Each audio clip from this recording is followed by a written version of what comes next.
We now have a presentation from James Anderson, the chair of HMEI, the Hydrometeorological Equipment Industry Association, and he's also vice president of global sales for Earth Networks. Over to you, James. Thank you. Good morning, good afternoon, good evening to everybody attending, especially good afternoon, good evening to the folks in India. It's great to be here.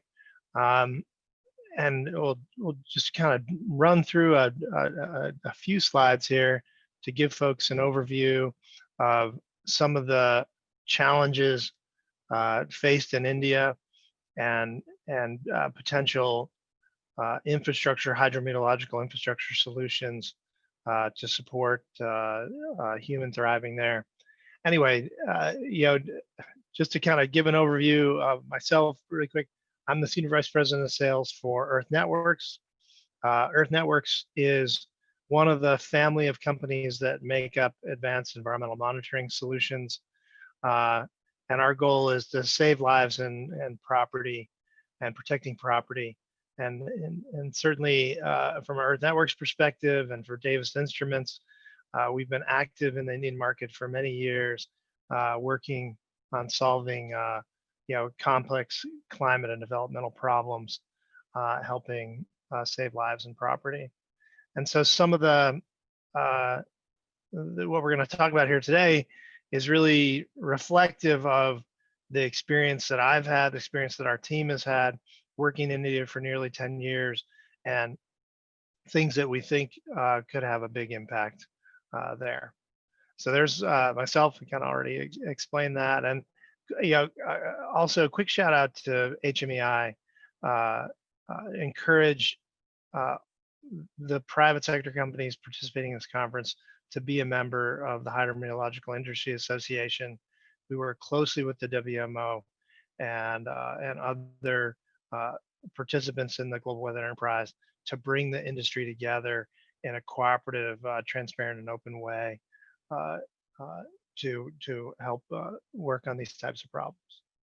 I guess first to quickly kind of set the stage and explain, at least at a very high level, the Indian context and the challenging climate that India operates in. There were 19 extreme weather events in 2019, resulting in over 1,300 deaths due to lightning, heavy rain, and heat. And then there's also flooding and other environmental challenges, weather and hydrometeorological challenges that are faced in India in terms of flooding, heat waves, typhoons, and associated impacts. And so, India operates in a very challenging weather environment, whether we're talking about safety, water, or agricultural types of applications. And our company, Earth Networks, has worked a lot on, in particular, lightning threats, since we're one of the leading lightning information and service providers, technology and service providers in the world. It's a huge challenge within India. Lightning kills an average of about 1,750 people a year. And at times this is up over 3,000 people. This is a burden for the state governments that where there's a financial cost associated with death benefits payments associated with individuals that are struck by lightning. It represents nearly 40% of all the natural disaster deaths that are recorded are lightning strikes. And then so there's a lot that can be done here to help prevent this, and we've seen it work in various areas. And then flood control. There's probably no resource more important to India than water, and the management of water, prevention of floods, and the like. in the past, roughly 60 years, uh, over 100,000 people have lost their lives due to floods. Um, yeah, and then there's also huge damage to cattle, to infrastructure, uh, to homes and buildings. So it's a huge impact. The cost of flooding. I know myself. I was in Bihar last year when they were just at the cusp, at the beginning of a really severe flood event there, and it was amazing to be in the disaster management agency at the time that they were receiving briefings from the military, that resources were being deployed, and just the massive response that's required to during these types of events. Um, in 2019, as it was the heaviest monsoon season within for the last 25 years, and there was major flooding, displacement, and loss of life in especially the states in the east, but also Kerala, Maharashtra, and Karnataka. But Bihar and Odisha were heavily impacted by flooding as well as other states. And then in 2018, Kerala floods, killed over 400 people after heavy rains there. So flooding is a huge issue. Water management is a huge issue. There's no water, no resource probably more important to human thriving and development in India than water. Um, uh, it's a huge source of energy production. India is the fifth largest hydropower producing country. There's also, a shortage of water in many areas. 20% of the groundwater units in the country are at critically low levels. There's water usage is very high in many areas. There's 1,000 cubic meters of water per person, in India, and the water uh, available for folks is been decreasing as the population increases. Um, uh, Half of the annual precipitation falls in a very short period of time, right? It's a monsoon climate, so the yearly water needs are delivered in a very short period of time, and so having really efficient storage, transmission, and use of that water is critically important for human thriving and for sustainability going forward. And in terms of efficient use, just a 10% savings in the agricultural sector would uh, would provide sufficient additional capacity to help support India for the next 50 years. So at every step of that kind of water resource management chain, uh, you know, the need for instrumentation, technology, and services to help uh, manage that water as effectively and efficiently as possible is really important. And obviously, dam safety is part of this, right? There's 5,200 large dams in India. That's a very large number, um, and of those, there's 400 another additional dams that are construction. Many of those dams are old. 25% of the dams are 50 to 100 years old.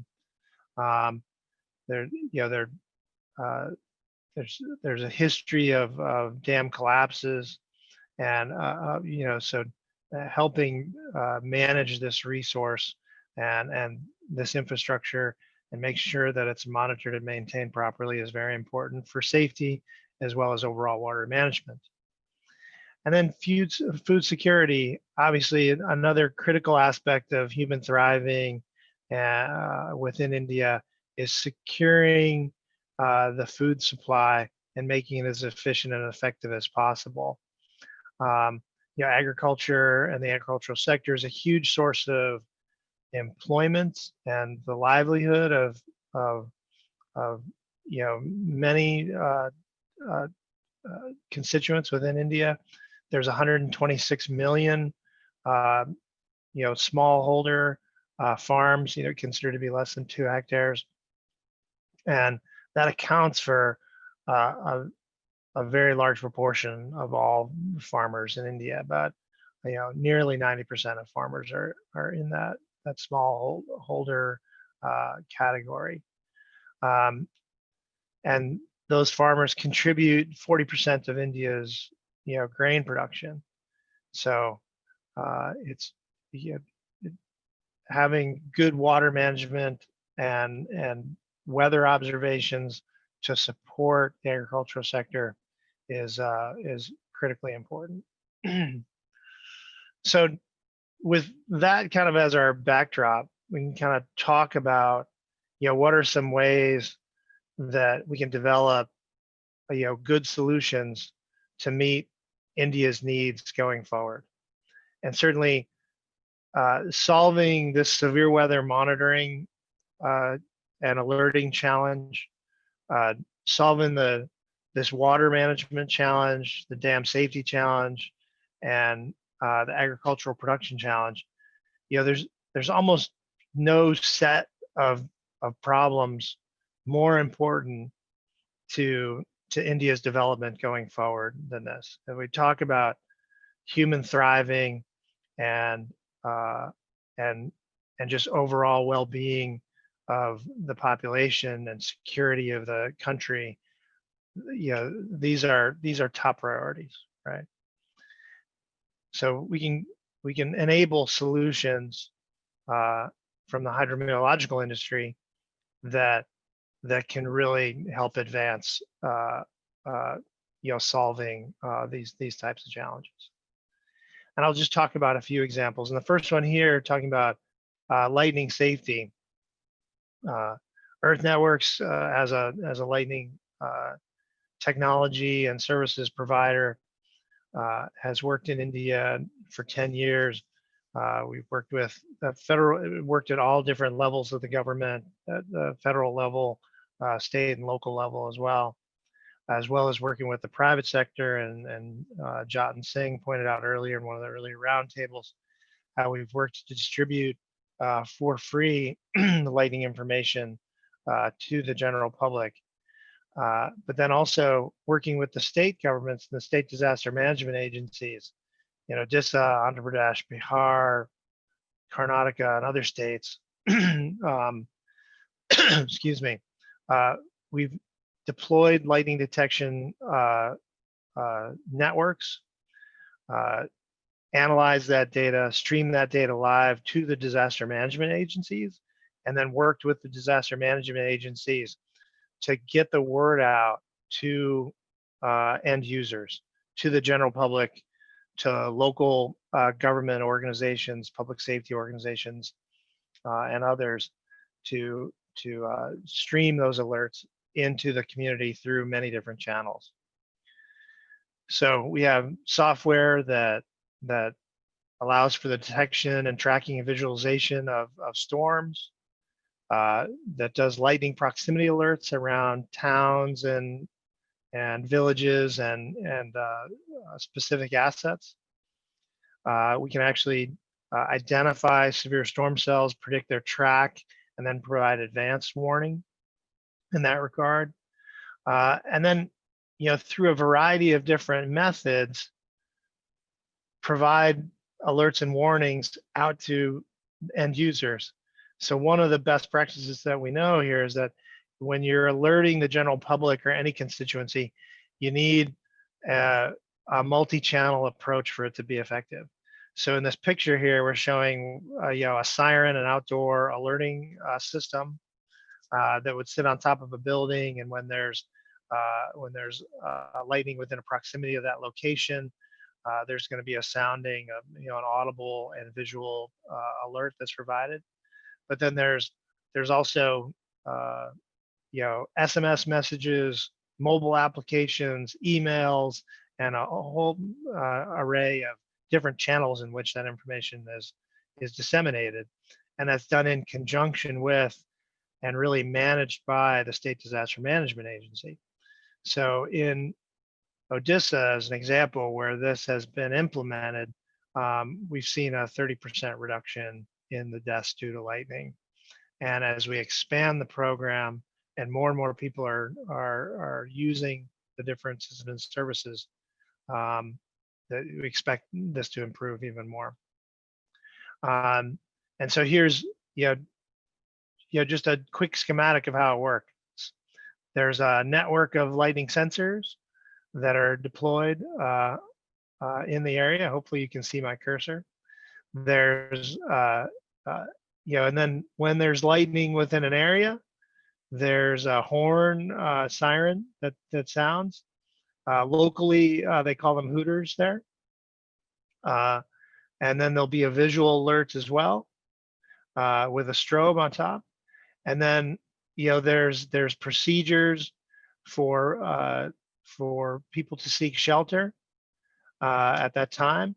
And then when the lightning has passed, the storm has passed, there's an all clear that sounds, and everybody's able to go back to their regular activities. And then there's a variety of different practical applications that come along with that. There's visualization tools and mobile applications. And this is an example from Cyclone Fani in May of 2019. And you can see here the satellite image with the cyclone as it approached Orissa. And this is surface weather observations. We'll also put weather stations where we deploy our lightning sensors. Here you can see the lightning along Cyclone Fani's track.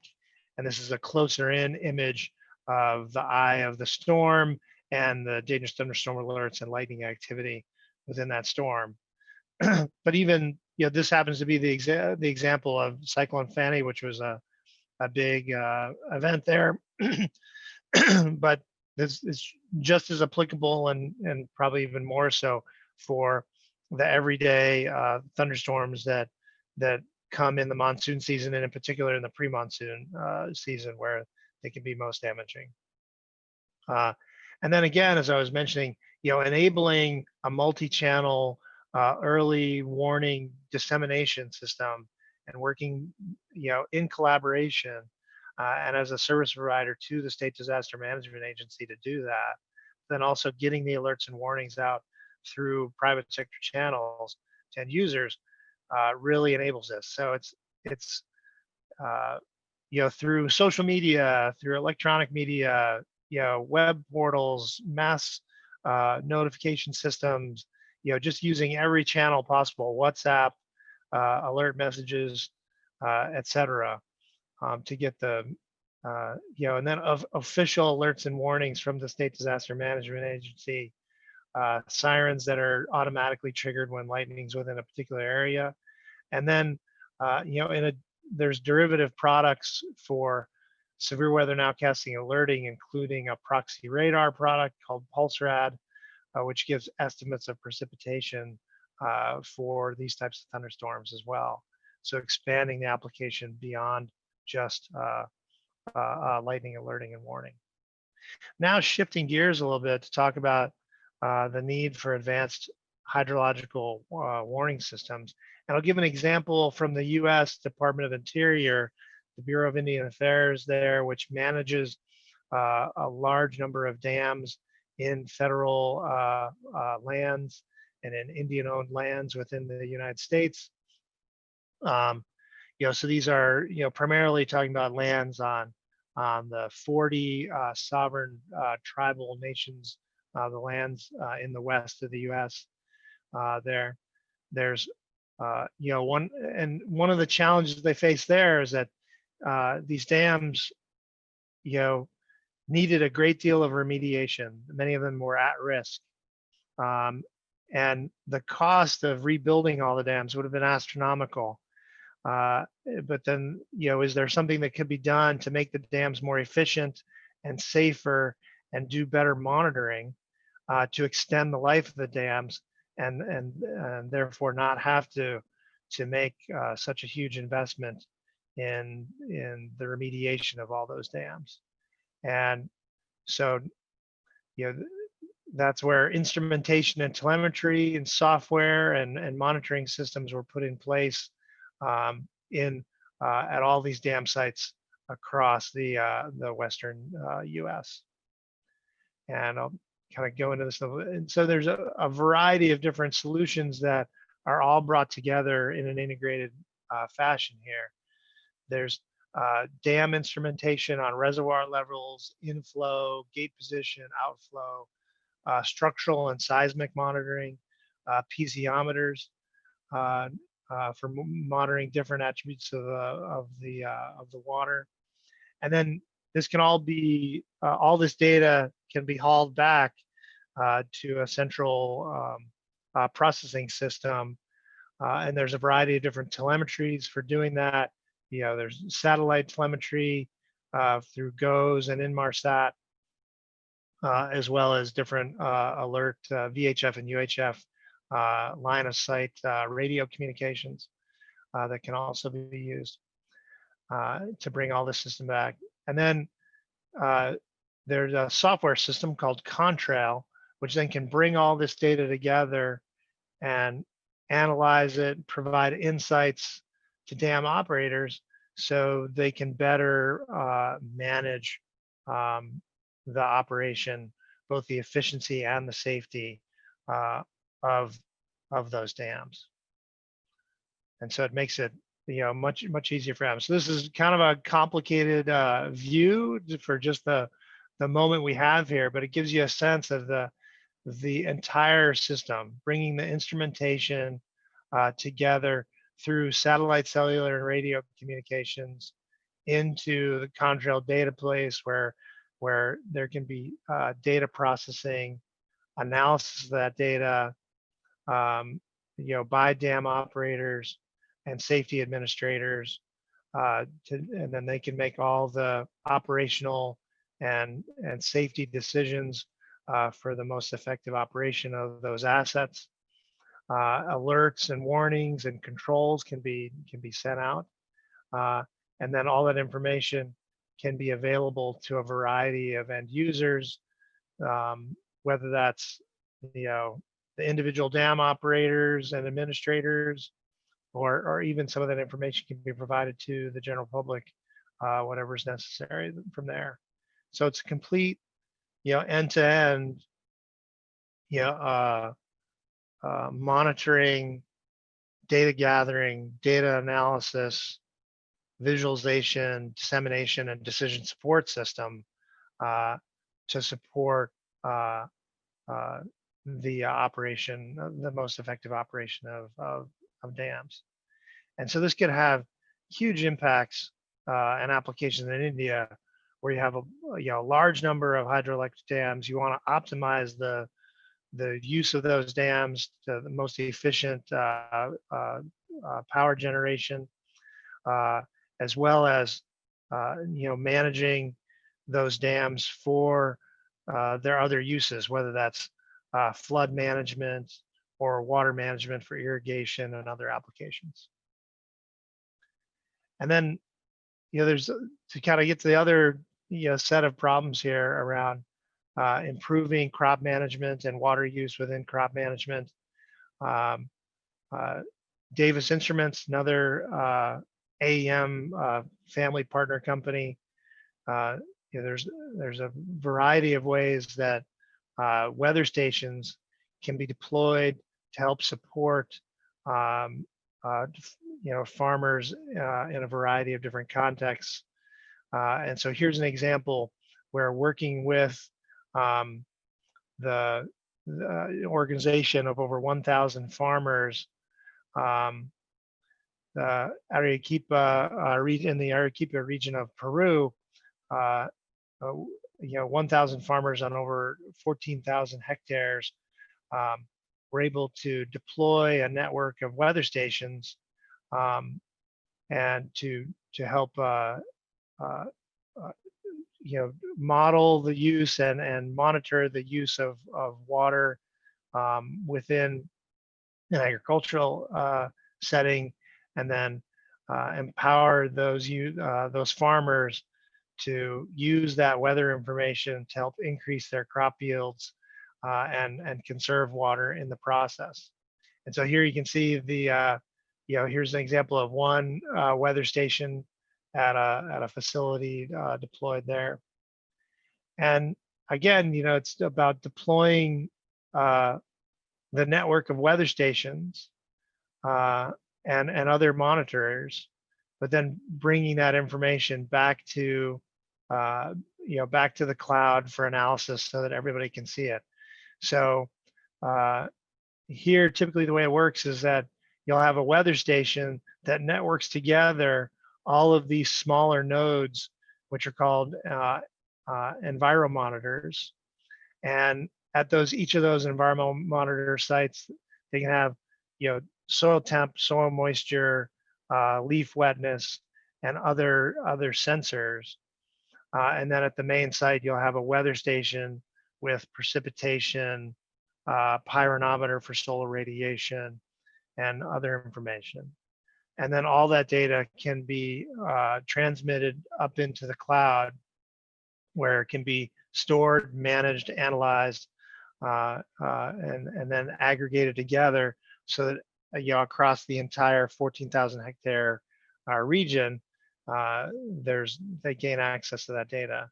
And then all the cropping decisions, the agronomic decisions that farmers have to make on a day-to-day basis can be made with that information. And they can also use that data to power better forecast models so that farmers can make day-to-day decisions about planting, seeding, cultivation, application of herbicides and pesticides and fungicides to not only conserve water, but also just be more efficient, produce a better, more abundant crop at a lower cost with that valuable information, and hopefully conserve water where they're irrigating.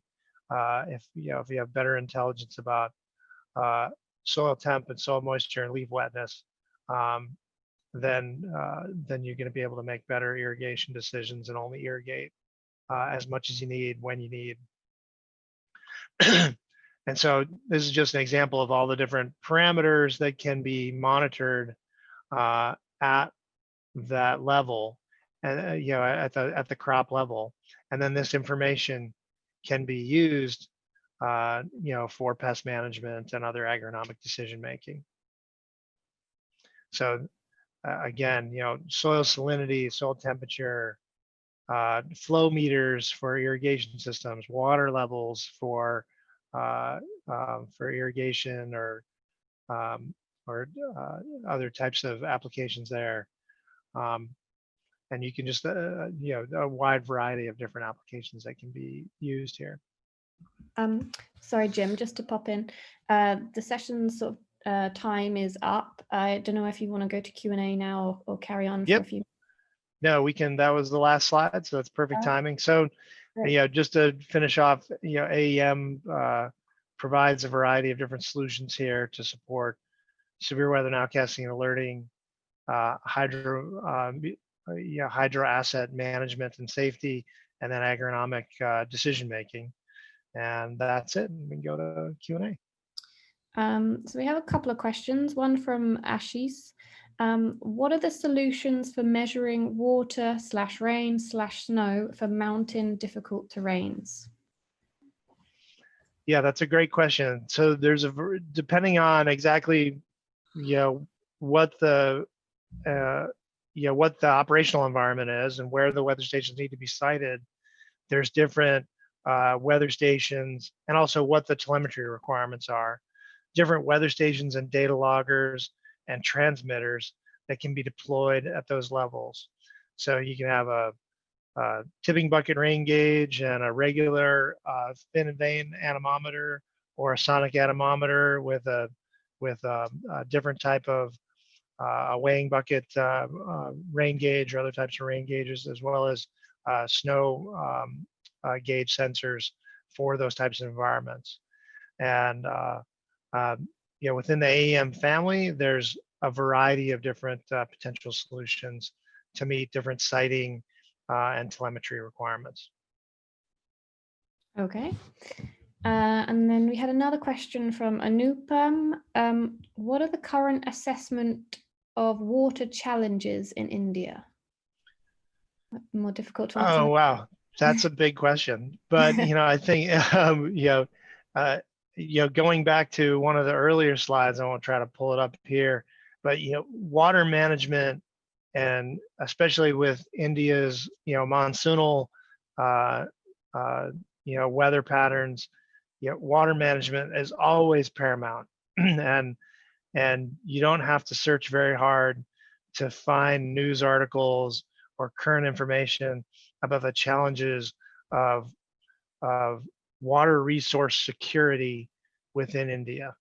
It's one of the, if not the most valuable resource within India. And as climate change progresses, as the climate becomes hotter, and the population continues to grow, there's just a ton of pressure on Indian water resources. As it was stated earlier, many of the aquifers are running low on water. The amount of water available, per inhabitant of India continues to go down.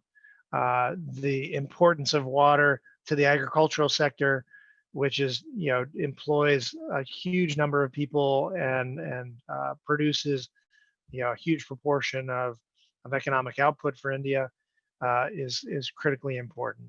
So I think one of the biggest development challenges for India going forward is water management, for sure. Thank you very much, everybody. Hope that was helpful. Thank you. Bye-bye.